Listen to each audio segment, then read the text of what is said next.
जय हिंद दोस्तों, मैं जितेंद्र कुमार आप सभी का आपके अपने YouTube चैनल एसपी मंत्रा क्लासेस पर अभिनंदन करता हूं। दोस्तों, आज परसेंटेज का एक जानदार और शानदार सा सेशन लेकर के आपके समक्ष प्रस्तुत हुआ हूं, जिसमें मैं, आप और हम सब दोस्तों मिलकर इस सेशन का शुरुआत करेंगे और आगे अपने मंजिल की ओर बढ़ते चलेंगे।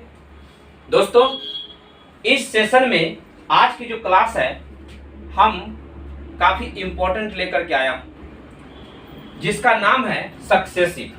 ठीक है, पहले दोस्तों मैंने फेज 1 में आपको पढ़ाया था परसेंटेज का फेज 1, तो उसमें भी मैंने आपको सक्सेसिव से संबंधित कुछ प्रश्नों को कराया था। लेकिन इसमें 2020 में जो एग्जाम में जो पूछे गए प्रश्न है उन सभी को लेकर के आया हूं। और वैसे सारे प्रश्न जो एग्जाम के दृष्टिकोण से बार बार पूछे जाते हैं, मैं उन सब को लेकर के आपके सामने आया हूं। तो दोस्तों, वीडियो को मैं शुरू करने से पहले ये कहना चाहूँगा कि यदि आप मेरे चैनल पर नए व्यूवर हैं तो कृपया कर मेरे चैनल को सब्सक्राइब कर लीजिए, बेल आइकन को दबा दीजिए, ताकि समय समय पर मेरे नए वीडियो का नोटिफिकेशन आपको मिलता रहे और आप अच्छी तरह से तैयारी कर सकें। ठीक है दोस्तों, समय को न गवाते हुए आप मेरे वीडियो में बने रहिए, धैर्यपूर्वक और इत्मीनान के साथ रहिएगा। भागिएगा नहीं दोस्तों, क्योंकि भागिएगा तो नुकसान आप ही को होगा और भागने से किसी भी समस्या का समाधान नहीं हुआ है दोस्तों। इसलिए ईमानदारी पूर्वक पढ़िए, मैं आपके साथ हूँ और आप भी साथ दीजिए। चलिए शुरू करते हैं। दोस्तों, सक्सेसिव होता क्या है तो जानिए। पहले कहता है कि सक्सेसिव में होता क्या है कि कोई भी क्रिया दो रूप अगर एक साथ हो ना, दो रूपों में अगर एक साथ हो तो उसको सक्सेसिव का सूत्र लगा करके उसका काम करते हैं। जैसे मान के चलिए, अगर हम किसी आयत का क्षेत्रफल लेते हैं और उस पर उसके लंबाई चौड़ाई में क्या परसेंटेज वृद्धि हुआ, क्या कमी हुआ, तो उन सब को देखते हुए चलते हैं तो उस पर हम सक्सेसिव का केस लगा देते हैं। यानी जनरली अगर कहा जाए तो किसी भी वस्तु पर या किसी भी अन्य सामान पर या कोई अन्य सामग्री पर यदि हम दो बार परसेंटेज का केस लेकर के चलते हैं तो वहां पे सक्सेसिव का प्रयोग कर देते हैं। जैसे मान के चलिए दोस्तों कि अगर हम कहते हैं कि अगर हम कहते हैं कि कोई वर्ग है और उसके लंबाई में 10% की वृद्धि कर दी जाए और चौड़ाई में भी 10% की कमी कर दी जाए। दोस्तों ध्यान दीजिएगा, अगर ये वर्ग है, लंबाई और इसमें चौड़ाई, एक बात ध्यान दीजिएगा, लेंथ और ब्रेथ, वर्ग में लंबाई और चौड़ाई जो होती है ना आपस में बराबरें होती है। यानी कहने का मतलब कि जो लंबाई वही चौड़ाई, जो चौड़ाई वही लंबाई, क्योंकि उनकी सभी भुजाएं आपस में बराबर होती है। यदि एक अगर 10% का वृद्धि करता है और एक 10% का इसमें अगर कमी होता हो तो वृद्धि को हम प्लस से डिनोट करेंगे और कमी को माइनस से डिनोट करेंगे। दोस्तों समझ में आ रहा है? अब देखना यह है कि यहाँ पर दो केस हो रहा है। एक ही प्रश्न में दो केस है, एक वृद्धि का और एक कमी का। तो अगर पूछ दे कि इसके जो क्षेत्रफल हमें प्राप्त होगा उस पर कैसा प्रभाव पड़ेगा, उसके क्षेत्रफल पर वृद्धि होगा कि कमी होगा, इस चीज को हमें परसेंटेज के रूप में निकालना पड़े। तो दोस्तों वैसे कंडीशन में हम लोग सक्सेसिव का प्रयोग करेंगे। सक्सेसिव का सूत्र जनरली अगर देखा जाए तो प्रतिशत वृद्धि या प्रतिशत कमी का हम ऐसे लगा सकते हैं, a plus B plus A B बट्टा में 100 प्रतिशत बाहर लगा देंगे। आप कहिएगा कि सर आप a plus B minus A B क्यों नहीं लगाएं? तो किस रूप में आपका फॉर्म दिया हुआ है उसी रूप में हम किसी भी सूत्र का प्रयोग करेंगे। फॉर्म दिए हुए है कि अगर ये वृद्धि है, अगर लंबाई चौड़ाई में ये कमी है, तो अगर a मानते हैं लंबाई को तो वृद्धि का मतलब प्लस 10% लेंगे, और अगर हम चौड़ाई को मानते हैं b तो ये 10% कमी है मतलब माइनस 10 लेंगे।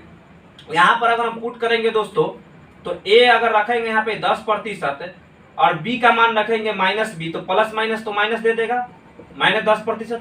समझ में आ रहा है दोस्तों? ये हो जाएगा यहाँ पर ये ए गुने बी, यानी कि प्लस माइनस यहाँ माइनस हो जाएगा। क्यों? क्योंकि यहाँ पे प्लस था। जब एक प्लस का एक ए का मान रखेंगे प्लस में 10 और बी का मान माइनस 10, तो प्लस माइनस माइनस हो जाएगा, यानी कि 10 गुने 10 बट्टा में 100 हो जाएगा। बाहर प्रतिशत का चिन्ह हो जाएगा दोस्तों।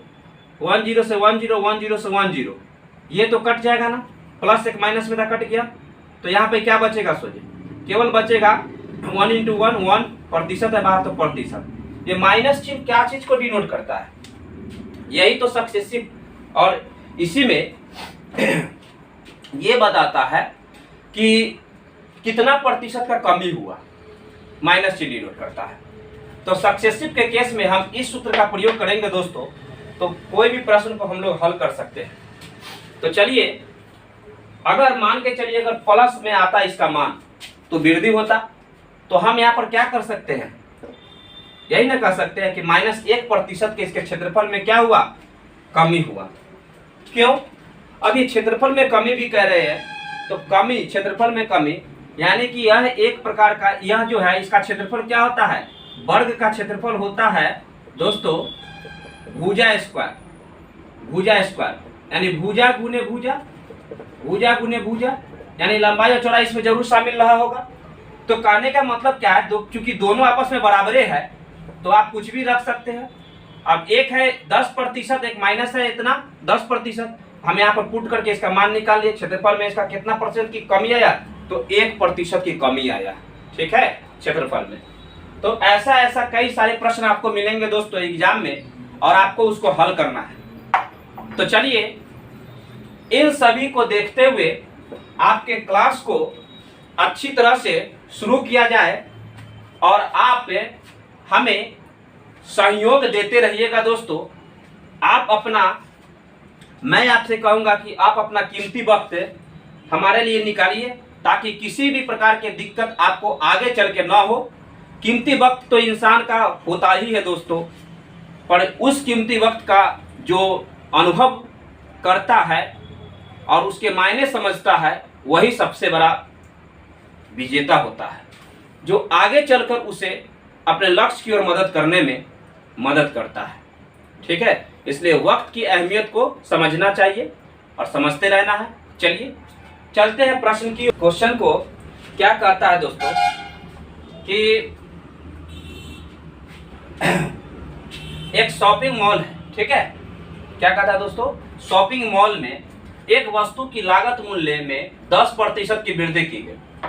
तो लागत मूल्य में 10% की वृद्धि की गई, फिर 10% की कमी हुई दोस्तों। तो वस्तु के मूल्य में कुल कितने प्रतिशत की कमी या कितने प्रतिशत की वृद्धि या कमी होगी? एक बात बताइए, लागत मूल्य कितना होता है? अगर लागत मूल्य को अगर देखा जाए दोस्तों, अगर हम जनरली हिसाब को बनाते हैं तो कैलकुलेशन की दृष्टि से हम लोग 100 मानकर चलते हैं। समझ में आ रहा है?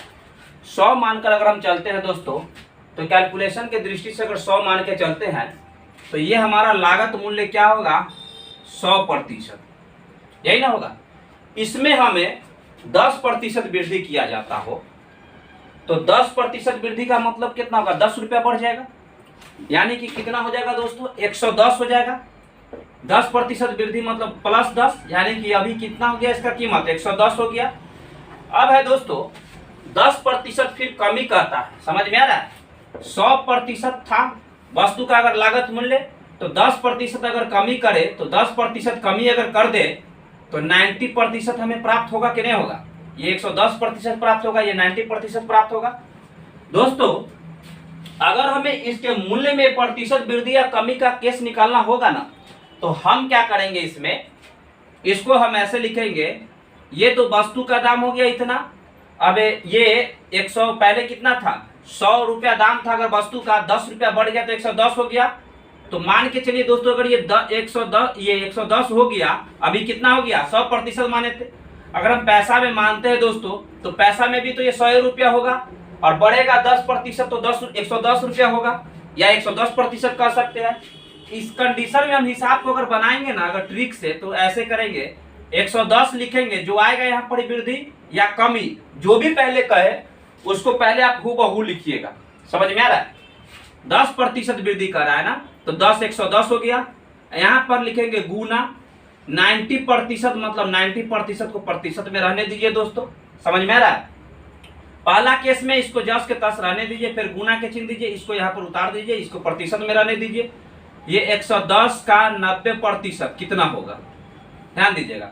ये 90% का मतलब क्या हुआ, 10% इसमें लॉस है, यानी कि 10% कमी हो गया तो 90 आया, और 110 का मतलब है कि 10% वृद्धि आया।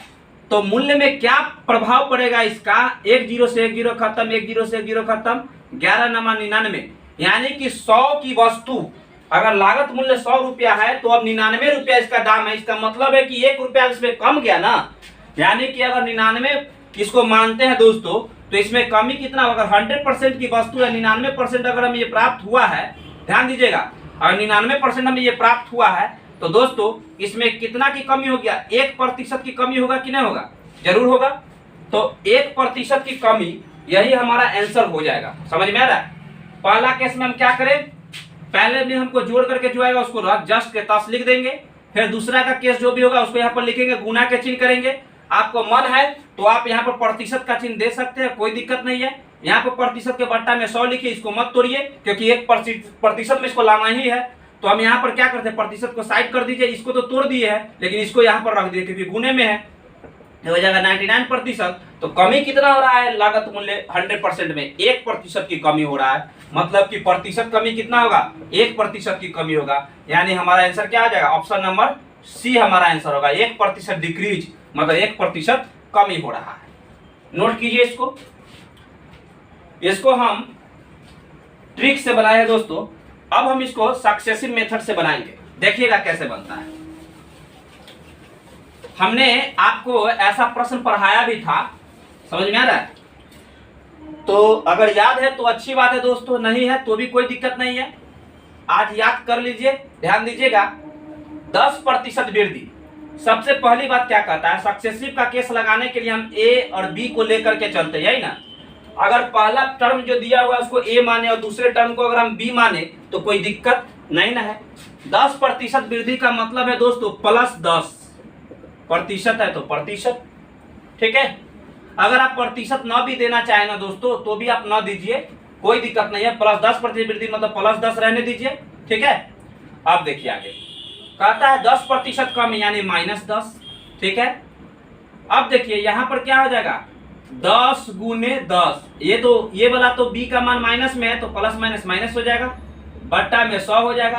प्रतिशत को हमने जब बाहर कॉमन ले लिया तो बाहर आ गया कॉमन में, ये तो कट जाएगा दोस्तों। ये क्या बचेगा, 0 से 0 कट जाएगा, 2 को 0 नीचे, 2 को 0 ऊपर कट जाएगा। 0 - 1 × 1 1 होगा, बाहर में प्रतिशत है तो प्रतिशत देंगे, ये -1 बचेगा दोस्तों, यानी प्रतिशत है तो प्रतिशत लगाएंगे, यानी कि -1%। इसका मतलब है माइनस चिन्ह जो है डिक्रीजमेंट को दर्शाता है, कमी को दर्शाता है। तो हमारा आंसर क्या होगा, ऑप्शन नंबर सी हमारा आंसर हो जाएगा, ठीक है। चलिए, यहाँ माइनस नहीं दिया हुआ तो घबराइएगा नहीं, क्योंकि डिक्रीज लिखा हुआ तो कमी है, ठीक है। माइनस दे देगा तो और अच्छी बात है, नोट कीजिए इसको। चलते हैं अगला क्वेश्चन की ओर। इस प्रश्न को देखिएगा, ये क्या कहता है दोस्तों, पढ़िए। पहले एक वस्तु की मूल्य पहले 25% बढ़ाया गया, कितना बढ़ाया गया दोस्तों, 25% पहले बढ़ाया गया, समझ में आ रहा है। फिर उसे 20% कम कर दिया गया, इसके वास्तविक मूल्य में होने वाले परिवर्तन क्या होगा। 25% बढ़ाया गया, इसका मतलब क्या होगा दोस्तों, 125% हो गया। अब कहता है कि उसे 20% कम कर दिया गया, यानी कि 20% का मतलब कि 100 में 20 कम यानी 80% कर दिया गया दोस्तों। तो ये हो जाएगा 125% गुने 80 बटा में 100, ये 1 0 से 1 0 खत्म हो जाएगा दोस्तों। ये 2 से 2 चौका 8, 1 मिनट रुक जाइए। अगर हम इसको ऐसे करते हैं दोस्तों, अगर मान के चलिए हम इसको करते हैं 25% बढ़ाया गया, 20% कम किया गया, तो अगर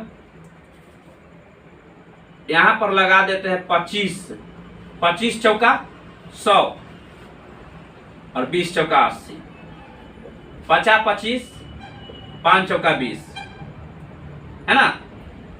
समझ में आ रहा है, इस बात को समझ रहे हैं दोस्तों। 5 से हमने काट दिया इसको, चलिए अब इसको काटेंगे 5 से, तो 5 दूना 10, 50 25, यानी 25 चौका 100%। एक बात बताइए, लागत मूल्य जब 100% हम लोग लेकर चलते हैं तो उसमें जो कमी या वृद्धि होगा वही ना हमें प्रतिशत कमी या वृद्धि को दर्शाएगा। या तो जो भी चेंजिंग होगा वही ना 100% में जो चेंज होगा हमें वो पता चलेगा कि कितने प्रतिशत कम हुआ। लागत मूल्य जितना था 100 लेके चले थे 100 ही आ गया, तो क्या कोई प्रभाव पड़ा इस पर? नहीं ना पड़ा दोस्तों। इसलिए इस पर नो चेंजिंग हो जाएगा। कुछ भी चेंज हुआ नहीं हुआ, नो चेंजिंग हो गया। समझ में आ रहा है इस चीज को?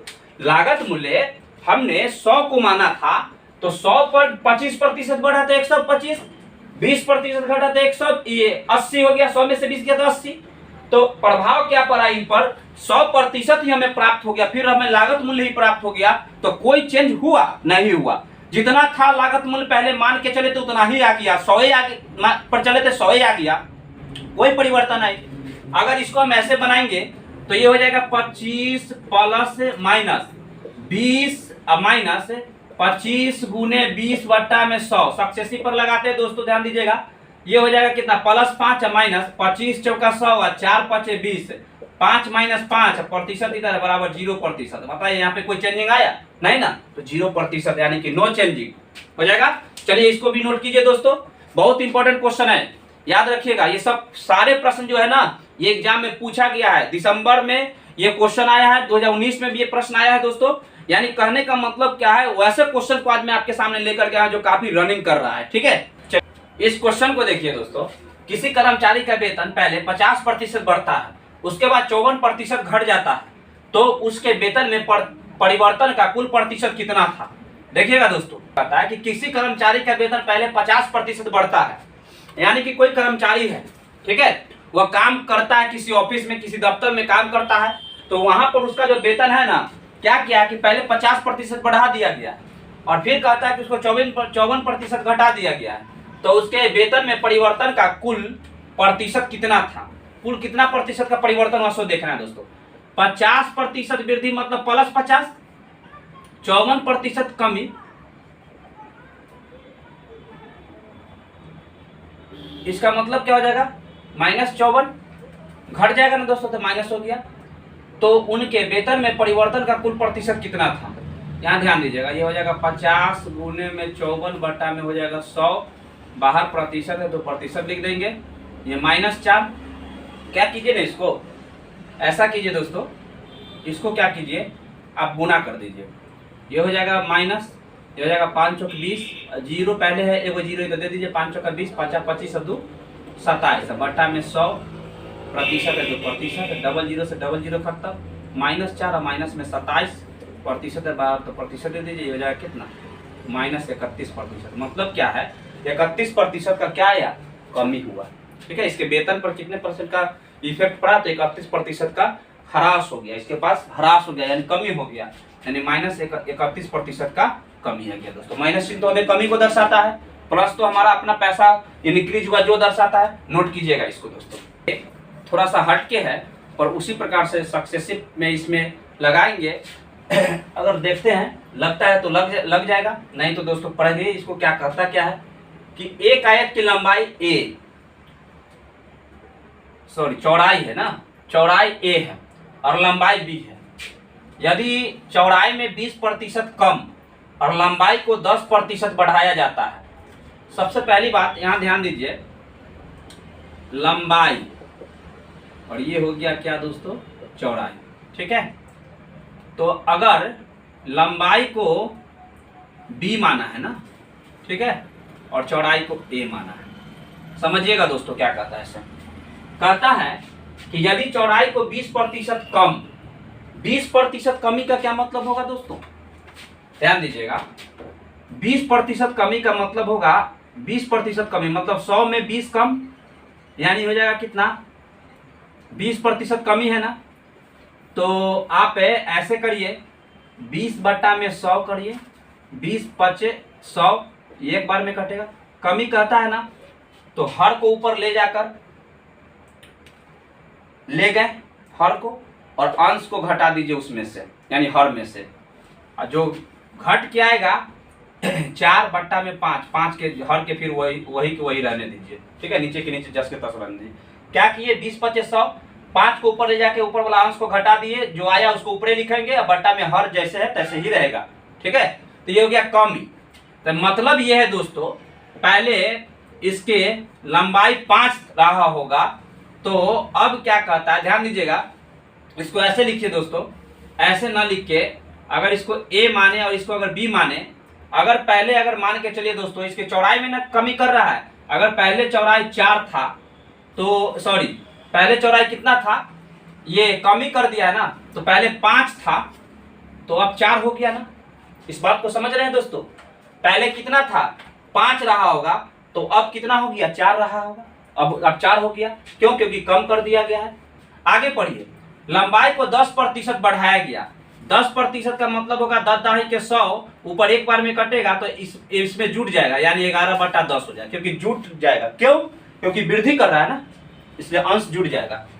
तो दोस्तों पहले 10 था, अब ये बढ़ गया 11 हो गया। क्या, तो लंबाई, और लंबाई को हम b माने थे, चौड़ाई को हम a माने थे। चौड़ाई का केस हमने देख लिया, लंबाई का केस हमने देख लिया। तो आयत का क्षेत्रफल क्या होता है, दोनों का गुणनफल, यानी कि लंबाई गुने चौड़ाई ही तो क्षेत्रफल होता है। तो लंबाई गुने चौड़ाई यहाँ पे कितना होगा, 10 × 50, 11 × 44। यानी कहने का मतलब दोस्तों ये है कि जब हमने लंबाई को 20%, सॉरी, लंबाई को 10% कम किया, 10% बढ़ा दिया, तो 10 से 11 हो गया। चौड़ाई को 20% कम किया तो 5 से 4 हो गया। तो क्षेत्रफल पर क्या इफेक्ट पड़ा, ये ध्यान दीजिएगा, 10 × 50 और ये 11 × 44, यानी कि जो इसका क्षेत्रफल जो है दोस्तों, बाद में चल के क्या हुआ, घट गया ना। समझिएगा। अब आगे प्रश्न को पढ़िए, क्या कहता है आगे। तो नए बने आयत का क्षेत्रफल, नए आयत का क्षेत्रफल तो इसी से न बन रहा है दोस्तों, जो कि ये आया है। नए बने आयत का क्षेत्रफल AB की तुलना में कितना होगा, AB मतलब क्या, प्रारंभिक की तुलना में, यानी कि प्रारंभिक की तुलना में कितना होगा। तो नए बने आयत का क्षेत्रफल दोस्तों ध्यान दीजिएगा, नए बने आयत का क्षेत्रफल, नए बने आयत का क्षेत्रफल प्रारंभिक की तुलना में कितना होगा। तो ये नए बने आयत का क्षेत्रफल तो इतना होगा, प्रारंभिक की तुलना में 50 का कितना होगा, तो 50 का मान लीजिए कि x% है, तो बराबर हो जाएगा, इधर ये हो जाएगा 44 बराबर में 50 गुने x/100, ये इससे कट जाएगा 50 दूना 100, क्रॉस गुना करेंगे दोस्तों, ध्यान दीजिएगा इस चीज को, आप ध्यान दीजिए। यहाँ पर अगर हम इसको गुना करेंगे तो 88 हो जाएगा। क्या हो जाएगा यहाँ पर, 88, 44 दूना 88, यानी x का मान कितना आया, हमें 88 आया। तो हमारा आंसर क्या हो जाएगा दोस्तों, 88%। समझ में आ रहा है, इस चीज को आप समझ रहे हैं कि नहीं समझ रहे हैं। तुलना में कितना होगा इसका, तो 88 हो जाएगा, ठीक है। 44 जो है दोस्तों, ये कहता है कि नए आयत का क्षेत्रफल, तो नए आयत तो यही ना बना, तो नए आयत का जो क्षेत्रफल है वह AB, यानी इन दोनों यानी प्रारंभिक के क्षेत्रफल का कितना तुलना में कितना होगा, तो x% होगा, मान के चलिए, है ना। तो हम इसको बना लिए ना दोस्तों। चलिए ऑप्शन नंबर ए हमारा आंसर हो जाएगा, नोट कीजिए इस चीज को।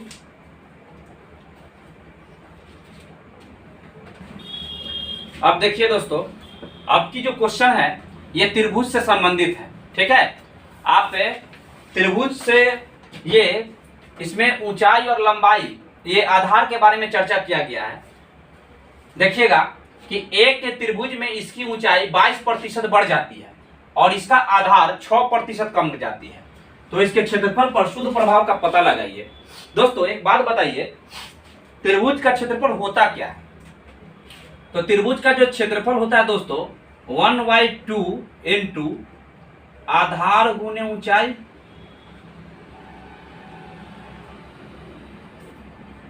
यही ना होगा, 1/2 इंटू आधार गुने ऊंचाई। इसका मतलब है क्या, कहीं पर शीर्ष लंब भी लिखा रहता है। एक बात ध्यान दीजिएगा, ये 1/2 क्या है, एक कांस्टेंट टर्म है, और हमें चूंकि इनके आधार और ऊंचाई के गुणनफल को लेकर चलना है, तो इसका मतलब ये है दोस्तों, इसमें सक्सेसिव का केस लग जाएगा। समझ में आ रहा है। तो चलिए, ये बात तो आप शुरू से ही जानते हैं कि सक्सेसिव का केस किसी भी प्रभाव के लिए अगर दो रूप से लग रहा है तो उसमें लग जाता है सक्सेसिव फार्मूला, ठीक है। तो क्षेत्रफल पर प्रभाव पूछ रहा है तो इसमें लंबाई चौड़ाई का केस है, यानी कि इसके आधार ऊंचाई का केस है, तो ये सक्सेसिव को फॉलो करेगा दोस्तों। ध्यान दीजिएगा क्या कहता है इसे, ध्यान दीजिए दोस्तों। अगर ऊंचाई को 22% वृद्धि बढ़ जाती है, यानी कि पहले 22 प्लस 22 कर दीजिए, प्लस 22, ठीक है, और इसका आधार 6% कम जाता है, यानी -6, तो ये हो जाएगा कितना दोस्तों, प्लस माइनस माइनस हो जाएगा यहाँ पर 22 गुना में 6 बट्टा में 100, ब्रैकेट बंद, बाहर में प्रतिशत। कोई दिक्कत? ध्यान दीजिएगा 22 में से 6 घटेगा तो कितना बचेगा दोस्तों, ये 2 में से 6 नहीं घटेगा, एक दाएं पैंचा लेंगे इसको, इसमें से 12 में से 6 गया 6, तो बचेगा कितना, ये 16 बच जाएगा, प्लस में माइनस, ये वाला माइनस, ये तो काम खत्म। अब यहाँ पर ध्यान दीजिए, भाग लगा दीजिए दोस्तों। पहले क्या करेंगे, इसको काट कूट मत कीजिए। जब बट्टा में 100 हो और वह ऊपर से नीचे कट रहा है पूरी तरह से तो काटिए, अगर नहीं कट रहा है तो कैलकुलेशन को आसान बनाइए। कैसे आसान बनेगा 100 से भाग देने में आसानी बढ़ता है, समझ में आ रहा है, 0 से भाग देने में बहुत आसान हो जाता है कैलकुलेशन। हम क्या करेंगे, 6 दूना 12 के 2, 6 दूना 12 के 13, बट्टा में 100 को 100 ऐसे ही लिख देंगे। समझ में आ रहा है दोस्तों, ये हो जाएगा 16 माइनस 100 से इसमें भाग देंगे दोस्तों तो 1.32 बार में कट जाएगा। समझ में आ रहा है। चलिए अब 12% है तो प्रतिशत दे दीजिए, 16 में से 1.32 को घटा दीजिए दोस्तों, तो हमारा आंसर क्या प्राप्त होगा, ये 14.68% हमारा आंसर प्राप्त होगा। समझ में आ रहा है। कैसे घटाए हैं, 16 को हम यहाँ पर लिख देंगे, यहाँ दशमलव दिखाई नहीं दे रहा है, लास्ट में दशमलव छुपा हुआ है। अब इसको घटाना है तो इसको नीचे लिखेंगे, लेकिन इसके दशमलव को सजाएंगे दोस्तों। यहाँ दशमलव तो दशमलव को उठा के यहाँ रखिए, इसके तुरंत पहले जो है उसको लिखिए, दशमलव के तुरंत बाद जो है उसको लिखते जाइए। 3 2 है तो 3 और 2 लिखते गए। घटा दीजिए, यहाँ पर कुछ भी नहीं है तो 0 0 बैठा दीजिए, ये बच गया 0, 0 में से 2 नहीं घटे, यानी कि इससे पैसा लीजिए, फिर इससे ही पैसा आएगा। 10 में से 2 गया तो 8 बचेगा, ये बच गया दोस्तों 9, 9 में से 3 गया तो 6 बचेगा, ये बच गया 5 में से 1 गया तो 4 बचेगा, और ये 1 तो बच ही गया, यानी कि 14.68 ये हमारा। अब बाद में प्रतिशत है तो प्रतिशत हो जाएगा दोस्तों। चलिए इसको नोट कीजिए। और यहाँ तक के क्लास में दोस्तों अगर आपको कोई दिक्कत है, कोई समस्या है, तो आप नीचे कमेंट बॉक्स में आप अपना फीडबैक दे सकते हैं। आप हमें ये बता सकते हैं दोस्तों कि आपको ये क्लास कैसा लगा, कैसा आपका अनुभव है, ये बताइएगा दोस्तों, जरूर बताइएगा, नीचे कमेंट कीजिएगा। और यदि आपको लगे कि इससे भी बेहतर चाहिए आपको क्लास दोस्तों, तो आप नीचे जरूर ये बात लिखिएगा, मैं उसमें और सुधार करने का प्रयास करूंगा दोस्तों। याद रखिएगा, परिवर्तन ही संसार का नियम है, और परिवर्तन जब तक इंसान के अंदर होगा नहीं दोस्तों, विकास की कल्पना नहीं की जा सकती है। तो विकास करने के लिए परिवर्तन तो होना जरूरी है, वो भी समय के अनुसार इंसान को परिवर्तित होना चाहिए, ठीक है। और अगर आप लक्ष्य की तैयारी कर रहे हैं, किसी चीज की तैयारी कर रहे हैं दोस्तों, तो आपको भी आपके लक्ष्य को नहीं बदलना है, बल्कि अपना तौर तरीका को बदलना है कि हम किस प्रकार से पढ़ रहे हैं, कैसे पढ़े तो ज्यादा सक्सेस करेंगे, जल्दी से जल्दी करेंगे। समझ में आ रहा है। चलिए इसको नोट कीजिए। और दोस्तों एक बार मैं और फिर से कहना चाहूंगा, अगर मेरे इस वीडियो को आपने देखा दोस्तों और ये इसको आपको कैसा लगा, इसको आप लाइक कीजिएगा दोस्तों तक इसे शेयर कीजिए। मैं जानता हूं दोस्तों आपको ये वीडियो जरूर पसंद आया होगा और आएगा भी। आप अगर एक बार दिक्कत हुआ तो दूसरा बार देख लीजिए, ठीक है। और इसको पीछे बारे जो मैंने पार्ट बाय पार्ट जो पढ़ाया था उसको मैं हाथ जोड़कर आपसे विनती करूंगा कि पहले उसको जरूर देखिएगा दोस्तों, ताकि आपको इसमें कोई दिक्कत ना हो। मैंने आपके सभी विद्यार्थियों को लेकर के चला हूं ताकि उनको कोई प्रकार के समस्या का सामना न करना पड़े। तो दोस्तों आज के क्लास की इतना ही रखा जाए, फिर हम लोग कल एक नए सेशन की शुरुआत करेंगे जिसमें हमारा नया टाइप लेकर के आएंगे और पूरे हर्ष और उल्लास के साथ पढ़ेंगे दोस्तों। इसलिए खुश रहिए, मोटिवेट रहिए, आनंदित रहिए दोस्तों, खूब मेहनत कीजिए और आगे बढ़ते रहिए। फिर मिलते हैं नेक्स्ट वीडियो में। जय हिंद।